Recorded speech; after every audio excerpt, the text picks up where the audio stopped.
ಗಿರೀಶ್ ಲಿಂಗಣ್ಣ ಅವರೇ, ನನ್ನ ಪಾಯಿಂಟ್ ಏನಂತ ಹೇಳಿದ್ರೆ, ಇಲ್ಲಿ ಈಗ ಸಪೋಸ್ ಹಾಟ್ ಪರ್ಸ್ಯೂಟ್ ಆಪರೇಷನ್ಸ್ ಆಯಿತು ಅಂತ ಅಂದ್ಕೊಳ್ಳೋಣ. ನಾವು ಎಕ್ಸ್ಟ್ರೀಮ್ ಕೇಸ್ಗಳಲ್ಲಿ ಭಾರತ ತನ್ನ ಗಡಿಯನ್ನು ದಾಟೇಬೇಕಾಗತ್ತೆ, LOCನ ದಾಟಲೇಬೇಕಾಗತ್ತೆ. ದಾಟಿ ನುಗ್ಗಿ ಪಾಕಿಸ್ತಾನದ ಟೆರಿಟರಿ ಒಳಗಡೆ ಹೋಗಿ ಅಲ್ಲಿ ಟೆರರಿಸ್ಟ್ಗಳ ವಿರುದ್ಧ ಯುದ್ಧ ಮಾಡುವಂಥ ಸಂದರ್ಭ ಅಥವಾ ಹೋರಾಡುವ ಸಂದರ್ಭ ಬಂದಾಗ ಇದನ್ನು ಹ್ಯಾಂಡಲ್ ಮಾಡೋದು ಹೇಗೆ? ನಮ್ಮ ನೆಲದಲ್ಲಿ ಬಂದಿದ್ದಾರೆ, ಒಂದು ಆರ್ಮಿ ನನ್ನ ನೆಲದಲ್ಲಿ ಬಂದಿದೆ ಅಂತೇಳಿ ಪಾಕಿಸ್ತಾನ ಏನು ಬೇಕಾದ್ರೂ ಕ್ಲೈಮ್ ಮಾಡಬಹುದಾಗುತ್ತೆ. ಈಗ ಮೊನ್ನೆ ಬಂದಂಥ ಮಾಹಿತಿ ಎಷ್ಟು ಮಟ್ಟಿಗೆ ನಿಜ ಸುಳ್ಳು ನನಗೆ ಗೊತ್ತಿಲ್ಲ. ಉಗ್ರರು ಮೊದಲು ಬರಬೇಕಾದ್ರೆ ಬರೀ ಕೈನಲ್ಲೇ ಬಂದರು ಪಹಲ್ಗಾಮ್ಗೆ. ಚೈನಾ ಕಡೆಯಿಂದನೋ ಬೇರೆ ಕಡೆಯಿಂದನೋ ಡ್ರೋನ್ ಥ್ರೂ ಅವರಿಗೆ ಶಸ್ತ್ರಾಸ್ತ್ರಗಳು ಸಪ್ಲೈ ಆಗಿರಬಹುದು.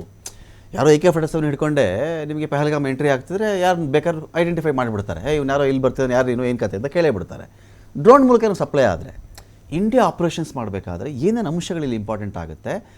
ಎಕ್ವಿಪ್ಮೆಂಟ್ಸ್ ವೈಸ್ ಭಾರತದ ಯೋಧರು ಯಾವೆಲ್ಲ ಟೆಕ್ನಾಲಜಿಯನ್ನು ಇಂಥ ಸಂದರ್ಭದಲ್ಲಿ ಬಳಸಬೇಕಾಗತ್ತೆ ಅಂತ ಇಲ್ಲಿ ನೋಡಿ, ಈಗ LOC ಅನ್ನೋದಿಲ್ಲ ಈಗ. ಯಾಕಂದರೆ ಅದಕ್ಕೆ ಅವರೇ ಕಲ್ಲೆತ್ತಾಕೊಂಡ್ರು ಸಿಮ್ಲಾ ಅಗ್ರಿಮೆಂಟ್ ಇದರಲ್ಲಿ. ಓಕೆ. ಸೊ UN ಅಲ್ಲಿ ಹೋಗಿ ಅವ್ರು ಕ್ಲೇಮ್ ಮಾಡೋಕ್ಕಾಗಲ್ಲ ನಮ್ಗೆ LOC ದಾಟಿದ್ರು, LOC ಇದು ಬಂದರು, ಅದಕ್ಕೆ ನಾವು ಪ್ರತೀಕಾರ ಮಾಡಿದ್ವಿ ಅನ್ನೋಕ್ಕೆ ಏನೂ ಇಲ್ಲ ಅವ್ರ ಹತ್ರ.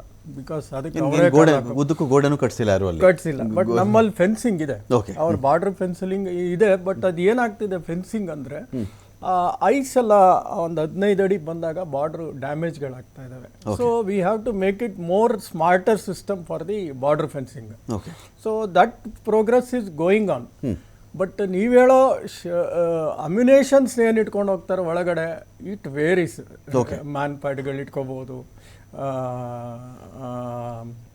They may use sniper guns ಇಲ್ಲ ಸ್ನೈಪರ್ಸ್ನ ಬಿಡ್ಬೋದು. ವಿ ಕೆನಾಟ್ ಟೆಲ್ ಇಂಥ ಸಿಚುಯೇಷನ್ಗೆ ಇಂಥ ಅಮ್ಯುನೇಷನ್ಸ್ನೇ ಇಟ್ಕೊಂಡು ಹೀಗೆ ಹೋಗ್ತಾರೆ ಅಂತ ಹೇಳೋಕ್ಕೆ ಯಾರ ಕೈಲೂ ಆಗಲ್ಲ. ಪ್ರಾಬ್ಲಿ ಆ ಸಿಚುಯೇಷನಲ್ಲಿ ಅಲ್ಲಿರೋ head who is taking care of that, they may decide on what type of operation. Diplomatically ಅಂತ ಬಂದಾಗ ನಾವು ಪಾಕಿಸ್ತಾನವನ್ನು ಐಸೋಲೇಟ್ ಮಾಡಬೇಕು ಅಂತ ಹೇಳಿದ್ರೆ ಎಕನಾಮಿಕಲಿ ಮಾಡ್ತಿರೋ ಅಥವಾ ಅಂತಾರಾಷ್ಟ್ರೀಯ ಸಹಕಾರದಿಂದ ಅವ್ರನ್ನ ದೂರ ಇಡೋ ಥರದಲ್ಲಿ ಪ್ಲಾನ್ ಮಾಡ್ತಿರೋ, ಇಂಥ ಒಂದು ವಿಚಾರಗಳು ಕೂಡ ಪಾಕಿಸ್ತಾನದ ಜಂಘಾ ಬಲವನ್ನೇ ಉಡುಗಿಸಬಲ್ಲದೇನು ಅಂತ. ಎಕನಾಮಿಕಲಿ ಅವ್ರನ್ನ ವೀಕನ್ ಮಾಡೋದು ಅಥವಾ ಪೊಲಿಟಿಕಲಿ ಅವರನ್ನ ಐಲ್ಯಾಂಡ್ ಮಾಡಿಬಿಡೋದು. ಈಗ ಮೊದಲನೇದಾಗಿ ಆ 4 ಟೆರರ್ಗಳನ್ನ ನಾವು ಇಟ್ಕೋಬೇಕು. ಏನಕ್ಕೆ ಅಂದರೆ ಪಾಕಿಸ್ತಾನ ಏನಂತ ಕ್ಲೇಮ್ ಮಾಡ್ತಿದೆ, ಸರ್ 3 ಗಂಟೆಗೆ ಶೂಟ್ ಮಾಡ್ತಾರೆ, 3:05ಕ್ಕೆ ಪಾಕಿಸ್ತಾನ ಅಂತ ಹೇಳ್ತಾರೆ, 3:06ಕ್ಕೆ ಡಿಕ್ಲೇರ್ ಮಾಡ್ತಾರೆ ಇಂಡಿಯಾದವರು. ಅವರಿಗೆ ಯಾವುದೇ ವಿಧವಾದ ಜಸ್ಟಿಫಿಕೇಶನ್ ಇಲ್ದಂಗೆ ಪಾಕಿಸ್ತಾನ ಮೇಲೆ ಹೇಳ್ತಾರೆ. ಅದನ್ನೇ ಎಲ್ಲ ಕಡೆನೂ ಹೇಳ್ಕೊಂಬರ್ತಾ ಇದ್ದಾರೆ. ಚೈನಾನು ಮೊನ್ನೆನೋ UN ಅಲ್ಲೂ ಏನು ಹೇಳಿದ್ದಾರೆ, the UN told that 20 countries will support India ಅಂತ ಸಿಗ್ನೇಚರ್ ಹಾಕಿದ್ರು. ಚೈನಾ ಅದನ್ನು ಮಾಡಿಫೈ ಮಾಡಿಸ್ತು. It is not only India who is the correct country we will support them. So we have to first prove that for ಟೆರರಿಸ್ಟ್ನ ಹಿಡಿಯೋದು ಭಾಳ ಮುಖ್ಯ. Wear NIA ನಮ್ಮ ಇಲ್ಲೊಂದು ಪಾಯಿಂಟ್ ಇದೆ ಗಿರೀಶ್, ಇಲ್ಲೊಂದು ಅತಿ ಮುಖ್ಯ ಪಾಯಿಂಟ್ ಇದೆ. ಯಾವುದೇ ಒಬ್ಬ ಟೆರರಿಸ್ಟು ಇಂಡಿಯಾ ಮೇಲೆ ಅಟ್ಯಾಕ್ ಮಾಡ್ದ, ಪಾಕಿಸ್ತಾನ ಪ್ರಾಯೋಜಿತ ಉಗ್ರಗಾಮಿ ಸಂಘಟನೆಯ ಸದಸ್ಯವನಾಗಿದ್ದರೂ ಕೂಡ ಎಷ್ಟರ ಮಟ್ಟಿಗಿನ ಪ್ರೂಫನ್ನು ಅವನು ಕ್ಯಾರಿ ಮಾಡ್ತಾನೆ ಅಂತ. ನಮ್ಗೆ ಅಜ್ಮಲ್ ಕಸಬ್ಬು ಅವನ ರೇಷನ್ ಕಾರ್ಡ್ ತಂದು ತೋರಿಸಿದ್ಮೇಲೆ ಅವ್ರು ಒಪ್ಕೊಳ್ಳಿಲ್ಲ. ಅದೊಂದು ಭಾಗ ಇದೆ. ಸೊ ಹೀಗಾಗಿ ನನಗೆ ಸಂಬಂಧ ಇಲ್ಲಪ್ಪ, ಅವನು ಯಾವನು ಅಂತ ನನಗೆ ಗೊತ್ತಿಲ್ಲ. ಇವರೇ ತಯಾರು ಮಾಡ್ಕೊಳ್ತಾರೆ ಕಾಶ್ಮೀರದಲ್ಲಿ, ಇವ್ರದೇ ಪಾಲಿಸಿಗಳು, ಇವ್ರ ಮೇಲೆ ಇವ್ರ ಜನಗಳನ್ನ ಸಾಯಿಸ್ತಾರೆ. ಕೊನೆಗೆ ತಂದು ನಮ್ಮ ತಲೆ ಮೇಲೆ ಹಾಕ್ತಾರೆ. ಅವನ ಐಡೆಂಟಿ ಕಾರ್ಡ್ ಸಿಗುತ್ತಾ ನಮಗೆ, ಅವನ ಊರು ಸಿಗುತ್ತಾ? ಏನಿಲ್ಲ. ನಿಮ್ಗೆ ಅದನ್ನ ಹೇಗೆ ಪ್ರೂವ್ ಮಾಡೋದು ಕೂಡ ದೊಡ್ಡ ಇಂಪಾರ್ಟೆಂಟ್ ವಿಷಯ. ಅಜ್ಮಲ್ ಕಸಾಬ್ ಅವ್ರ ತಂದೆ ತಾಯಿನ ಹೋಗಿ ನೋಡಿದ್ರು, ವೇರ್ ದೇವರ್ ಸಿಟ್ಟಿಂಗ್, ಅದೆಲ್ಲ ಸಾಕಷ್ಟು ಡಾಕ್ಯುಮೆಂಟ್ಸ್ ಮಾಡಿದ್ರು. ಈವನ್ ಪಠಾನ್ಕೋಟ್ ಅಟ್ಯಾಕ್ ಅಲ್ಲೂ we furnish lot of documents. ಅದಕ್ಕೆ ಪಾಕಿಸ್ತಾನ ಏನು ಕ್ರಮ ತಗೊಳ್ಳಿಲ್ಲ. ಅವ್ರದ್ದು ಡಿನಯಲ್ ಮೋಡ್ ಯಾವಾಗ್ಲೂ ಇರಲೇಬೇಕು. ಡಿನಯಲ್ ಮೋಡ್ ಗೊತ್ತಿಲ್ಲ ಅಂತ ಹೇಳ್ತಾರೆ. ಬಟ್ ಅಂತಾರಾಷ್ಟ್ರೀಯ ಮಟ್ಟದಲ್ಲಾರು there are some sensible people who can recognise that. ಈಗ ಯಾಕೆ ಈ 4 ಟೆರರ್ ಹಿಡಿಯೋಕೆ ಅಷ್ಟು ಕಷ್ಟ ಆಗ್ತಾ ಇದೆ? Because the type of instruments they are carrying, like Ultra ಅಂತ ಯೂಸ್ ಮಾಡ್ತಾರೆ. they are using the encrypted messages. ಅದನ್ನೇ ನಮ್ ಟ್ರ್ಯಾಕ್ ಮಾಡಕ್ಕೆ ಆಗ್ತಾ ಇಲ್ಲ. ಕೆಲವು ಚೈನೀಸ್ ಆಪ್ಗಳನ್ನು ಬಳಸಿದ್ದಾರೆ. ದಟ್ ಈಸ್ ಆಲ್ಪೈನ್ ಕ್ವಾಶ್ ಅಂತ ಒಂದು app, that is a French, Chinese ಅಲ್ಲ, ಅದನ್ನ ಯೂಸ್ ಮಾಡ್ತಿದ್ದಾರೆ ಫಾರ್ ಈವನ್ ಅದೇನಂದ್ರೆ GPS ಸಿಸ್ಟಮ್ ತರ.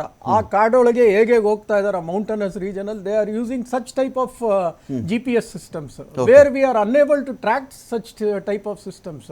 ಟೆಕ್ನಾಲಜಿಕಲಿ ನಾವು ಇಲ್ಲಿ ಅಪ್ಗ್ರೇಡೇಷನ್ ತೋರಿಸ್ಬೇಕಾಗತ್ತೆ. See we are unable to track where they are. ಆಮೇಲೆ ಹ್ಯೂಮನ್ ಇಂಟು ಸ್ವಲ್ಪ ಕಮ್ಮಿ ಆಗಿದೆ ಈಗೆಲ್ಲೋ ಅನಿಸ್ತಾ ಇದೆ. Probably the less people in the army or something, ಆ ಒಂದು ಕೋಆರ್ಡಿನೇಷನ್ ವಿತ್ ದಿ ಲೋಕಲೈಟ್ಸ್ ಎಲ್ಲಾರು ಕಮ್ಮಿ ಆಗಿದೆಯಾ ಏನೋ ನನಗೆ ಗೊತ್ತಿಲ್ಲ, because I have not served in this. ಆ ಹ್ಯೂಮನ್ ಇಂಟ್ ಮೇಲೂ ಭಾಳ ಈಗ ರಿಲೇ ಆಗ್ತಾ ಇದೀವಿ. The first thing is we have to prove that it is a Pakistani to get the complete international support for us. ಇಲ್ಲದೇ ಇದ್ರೆ ಏನಾಗುತ್ತೆ ಅಂದ್ರೆ you will be hearing each day one country giving ಒಂದೊಂದು ಸ್ಟೇಟ್ಮೆಂಟ್. ಆಯ್ತಾ, ಇವಾಗ Trump ಒಂದು statement ಅದು 1500 ವರ್ಷದ್ದು, ಅವ್ನು ಗೊತ್ತಿಲ್ಲ ಏನು ಚೇಂಜ್ ಮಾಡ್ತಾನೆ, ನಮ್ಗೆ ಪ್ರೂಫ್ ಸಿಕ್ಕಿಲ್ಲ ಅಂದ್ರು ಅಂತಾನೆ. ಅಫ್ಕೋರ್ಸ್ ತುಳಸಿ ಗಬಾರ್ಡ್ ಆಗಲಿ, ಕಶ್ ಪಟೇಲ್ ಆಗಲಿ, ಅವರೆಲ್ಲ ದೇ ಆರ್ ಸಪೋರ್ಟಿವ್ ಟು ಇದು. ಬಟ್ ಸ್ಟಿಲ್ ಅಂತಾರಾಷ್ಟ್ರೀಯ ಮಟ್ಟದಲ್ಲಿ UN ಮಟ್ಟದಲ್ಲಿ ಅಲ್ಲಿ ಹೋಗ್ಬಿಟ್ಟು ವಿ ಕೆನಾಟ್ ಜಸ್ಟ್ ಅಲ್ಲಿ ಇಲ್ಲ ಇವರು Pakistan sponsor terrorist unless you have a complete. ನಮ್ಮಂತ ಹೈಕೋರ್ಟ್ ಅಲ್ಲಿ ಹೋಗಿ ಪ್ರೂವ್ ಮಾಡೋದೇ ಎಷ್ಟು ಕಷ್ಟ ಇದೆ ಒಂದು ಕೊಲೆ ಕೇಸ್ನೆ ಅಂತ ಇಟ್ಕೊಳ್ಳಿ.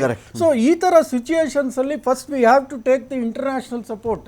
ಇಂಟರ್ನ್ಯಾಷನಲ್ ಅವರು ನಮಗೆ ಕರೆಕ್ಟ್ ಆಗಿ ಸಪೋರ್ಟ್ ಮಾಡಬೇಕು. ಅದಕ್ಕೆ ಮಾಡಬೇಕಾದ್ರೆ ಅಷ್ಟು ಜಸ್ಟಿಫಿಕೇಶನ್ ನಾವು ರೆಡಿ ಮಾಡಿ ಇಟ್ಕೋಬೇಕು. ಚಂದ್ರಶೇಖರಯ್ಯ ಸವಡಿ ಅವರ, ಈಗ ನನ್ನ ಪಾಯಿಂಟ್ ಇಲ್ಲಿ ಈ ಉಗ್ರಗಾಮಿಗಳ ವಿರುದ್ಧದ ಕಾರ್ಯಾಚರಣೆ ಅಂತ ಬಂದಾಗ ಕೇಳಿಸ್ತಾ ಇದೆ ನನ್ನ ವಾಯ್ಸ್ ಚಂದ್ರಶೇಖರಯ್ಯ ಅವರೇ? ಫೈನ್ ಫೈನ್, ನಾನು ಮತ್ತೆ ಸಂಪರ್ಕ ಮಾಡ್ತೀನಿ. ಲೈನ್ ಕಟ್ ಆಗಿದೆ ತಮ್ಮದು, ತಾವು ಸಿಗ್ತಾ ಇದ್ದೀರಿ ನಮಗೆ, ನನ್ನ ಮಾತು ಬಹುಶಃ ಕೇಳಿಸ್ತಿಲ್ಲ ಅಂತ ಭಾವಿಸ್ತೀನಿ ನಾನು. ನನ್ನ ಪಾಯಿಂಟ್ ಇಲ್ಲಿ ಸುನಿಲ್ ಕುಮಾರ್ ಅವರಿಗೆ, ಇವ್ರನ್ನ ನಾವು ಝೀರೋ ಮಾಡಬೇಕು, ಟೆರರಿಸ್ಟ್ಗಳನ್ನು ನಾವು ಝೀರೋ ಮಾಡಬೇಕು ಅಂತ ಬಂದಾಗ ಈ ಆಪರೇಷನ್ನು ಕಾಶ್ಮೀರದ ಒಳಗೆ ಹೇಗೆ ಅಥವಾ ಇಂಡಿಯಾದ ಒಳಗಡೆ ಹೇಗೆ, ಇಂಡಿಯಾದ ಬಾರ್ಡರ್ ದಾಟದ ಮೇಲೆ ಹೇಗೆ ಅಂತ? ಫಸ್ಟ್ಲಿ ಈಗ ಇದಕ್ಕೆ ಮುಂಚೆ ಏನ್ ಡಿಸ್ಕಷನ್ ನಡೀತಿತ್ತು ಅದಕ್ಕೆ ಒಂದು ಲಿಂಕ್ ನಾನು ಮಾಡಕ್ಕೆ ಟ್ರೈ ಮಾಡ್ತೀನಿ. ಏನಂತ ಹೇಳಿದ್ರೆ, ಈಗ ಕೋವಿಡ್ ಬಂದಿತ್ತಲ್ಲ, ಕೋವಿಡ್ ಬಂದಾಗ ಕೋವಿಡ್ ಬಂತು ಚೈನಾ ಇಂದ ಅಂತ ಪೂರ್ತಿ ಪ್ರಪಂಚಕ್ಕೆ ಗೊತ್ತಿತ್ತು. ಬಟ್ ಯಾರು ಚೈನಾನ ಅಟ್ಯಾಕ್ ಮಾಡಿಲ್ಲ. ಪ್ರತಿಯೊಬ್ರು ಟ್ರೈ ಮಾಡಿದ್ದು ನಾವು ಆ ವೈರಸ್ ನ ಸಾಯಿಸೋಣ ಅಂತ. ನಮ್ಗೆ ಪಾಕಿಸ್ತಾನ ಏನ್ ಮಾಡ್ತಿದೆ ಅದ್ರೊಳಗಡೆ ನಮ್ಗೆ ಬೇಕಿಲ್ಲ. ಆದ್ರೆ ಈ ಟೆರರಿಸ್ಟ್ ಗಳಿದಾರಲ್ಲ, ಇವ್ರನ್ನ ಕ್ರಿಯೇಟ್ ಮಾಡ್ತಿರೋದು ಯಾರು? ಇದನ್ನ ಕ್ರಿಯೇಟ್ ಮಾಡ್ತಿರೋದು ಪಾಕಿಸ್ತಾನ ಆರ್ಮಿ. ನಾವು ಯಾರಿಗೆ ಹೊಡಿಬೇಕೀಗ? ಪಾಕಿಸ್ತಾನ ಆರ್ಮಿಗೆ ಹೊಡಿಬೇಕು. ಈಗ ಹೇಳ್ದಾಗೆ ಇವತ್ತು ಬಂದಿರೋ ಇನ್ಫಾರ್ಮೇಶನ್ ಪ್ರಕಾರ ಬಾರ್ಡರ್ ಸೆಕ್ಯೂರಿಟಿ ಫೋರ್ಸ್ ನಮ್ಗೆ ಹೇಗಿದೆ ಅದೇ ರೀತಿ ಪಾಕಿಸ್ತಾನಿ ರೇಂಜರ್ಸ್ ಇದ್ದಾರೆ. ಇಂಟರ್ನ್ಯಾಷನಲ್ ಬಾರ್ಡರ್ ಬಗ್ಗೆ ಹೇಳ್ತಾ ಇದ್ದೀನಿ ನಾನು, ಲೈನ್ ಆಫ್ ಕಂಟ್ರೋಲ್ ಅಲ್ಲ. Line of control does not exist anymore.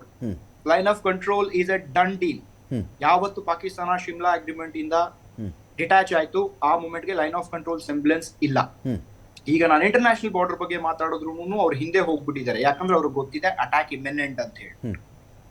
ಆ ಒಂದು ರೀಸನ್ ಇಂದ ಇದು ಏನೇ ಅಟ್ಯಾಕ್ ನಡೆದ್ರು ಸ್ಟ್ರಾಟಜಿಕ್ ಲೆವೆಲ್, ಈಗ ಲಾಸ್ಟ್ ನಮ್ಮ ಉಡಿ ಅಟ್ಯಾಕ್ ಮತ್ತೆ ಬಾಲಾಕೋಟ್ ಸ್ಟ್ರೈಕ್ ಬಗ್ಗೆ ನಾನೇನ್ ಹೇಳಿದೆ, ಅವು ಟ್ಯಾಕ್ಟಿಕಲ್ ಅಟ್ಯಾಕ್ಸ್.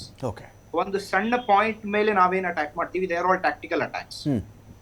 ಆದ್ರೆ ಈಗ ನಾವು 3 ಸರ್ವಿಸಸ್ ನ ಇನ್ವಾಲ್ವ್ ಮಾಡಿ ನಾವು ಓಪನ್ ಆಗಿ ಹೇಳ್ತಿದೀವಲ್ಲ ಅವ್ರಿಗೆ, that we are coming to get you ಅಂತ ಹೇಳ್ಬಿಟ್ಟು, ಅದು ಏನಿದೆ this will have a strategic important. India Pakistan nuclear threat ಬಗ್ಗೆ ಹೆದರ್ಕೊಳ್ಳೋ ನೆಸೆಸಿಟಿ ಇಲ್ಲ. ಪಾಕಿಸ್ತಾನ್ ನ್ಯೂಕ್ಲಿಯರ್ ಅಟ್ಯಾಕ್ ಮಾಡಕ್ ಸಾಧ್ಯನೇ ಇಲ್ಲ. That's a doctrinal matter. ಅದು ಪಾಕಿಸ್ತಾನ್ ನ್ಯೂಕ್ಲಿಯರ್ ಡಾಕ್ಟ್ರಿನ್ ಆಗ್ಬೋದು, ಇಲ್ಲ ಇಂಡಿಯನ್ ನ್ಯೂಕ್ಲಿಯರ್ ಡಾಕ್ಟ್ರಿನ್ ಆಗ್ಬೋದು, ಅದ್ರ ಬಗ್ಗೆ ನಾವು ಮಾತಾಡಿದಾಗ. ಮತ್ತೆ ಪಾಕಿಸ್ತಾನದ ಕರೆಂಟ್ ಸಿಚುಯೇಷನ್ ಆಲ್ಸೋ. ಒಂದ್ ಸಣ್ಣ ಎಕ್ಸಾಂಪಲ್ ಏನ್ ಹೇಳ್ಬೋದು ಅಂತ ಹೇಳಿದ್ರೆ, ಪಾಕಿಸ್ತಾನದ ಲಾಂಚ್ ಪೋರ್ಟ್ ಸೌದಿ ಅರೇಬಿಯಾ ಹತ್ರ ಇದೆ, ಟ್ರಾನ್ಸ್ಫರಬಲ್ ಬೇಸಿಸ್ ಮೇಲೆ ಇರುತ್ತೆ. That's a different matter.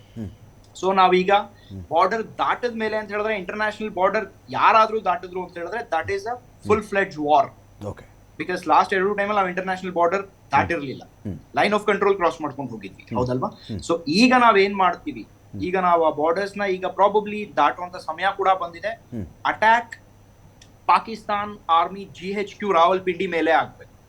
ಈಗ ಅದು ನಡೆಯೋದಿದೆ, ಅದಕ್ಕೆ ಪ್ಲಾನಿಂಗ್ ನಡೀತಾ ಇದೆ, ಅದಾಗತ್ತೆ. ಇದ್ರ ಬಗ್ಗೆ ಜಾಸ್ತಿ ಇನ್ಫಾರ್ಮೇಶನ್ ಈಗ ಕೊಡಬಾರ್ದು ಅಂತ ಹೇಳ್ಬಿಟ್ಟು ಗವರ್ಮೆಂಟ್ ಹೇಳಿದೆ. ಆದ್ರೆ ಈಗ ಏನ್ ನಡೆಯುತ್ತೆ, ಬಿಕಾಸ್ ನಿಮ್ಗೆ ಗೊತ್ತಿರ್ಬೋದು, INS ವಿಕ್ರಾಂತ್ ಕೂಡ ಡೆಪ್ಲಾಯ್ ಆಗಿದೆ. For the first time aircraft carrier deploy ಮಾಡಿದೆ ಇಂಡಿಯಾ ಅರೇಬಿಯನ್ ಸಿ ಅಲ್ಲಿ. ಅದು ಸಣ್ಣ ವಿಚಾರ ಅಲ್ಲ. ಅದೇ ರೀತಿಲಿ ಗ್ಲೋಬಲಿ ಕಾನ್ಸೆನ್ಸಸ್ ತಗೊಂಡು ಇಂಡಿಯಾ ಈಗ ಮುಂದೆ ಹೋಗ್ತಾ ಇದೆ. ತುಂಬಾ ಸಪೋರ್ಟ್ ನಮ್ಗೆ ಸಿಕ್ಕಿದೆ. ಅದು UN ಆಗ್ಬೋದು, ಇಲ್ಲ G20 ಆಗ್ಬೋದು, ಯಾವುದೇ ಇದಾಗ್ಬೋದು. ಸೊ ಏನೇ ಮಾಡಿದ್ರು ಈಗ ಸರಿಯಾದ ಸಮಯ. ಆಲ್ರೆಡಿ ನೀರ್ ಕಟ್ ಮಾಡ್ಬಿಟ್ಟು ಅವ್ರಿಗೆ ಈಗ ತುಂಬಾ ಕಷ್ಟ ಕೊಟ್ಟ ಆಗಿದೆ. ಅವ್ರಿಗೆ ಇನ್ನೂ ಈಗ ಸ್ಟಾರ್ಟ್ ಆಗ್ತಾ ಇದೆ, ಅವ್ರಿಗೆ ಗೊತ್ತಾಗುತ್ತೆ.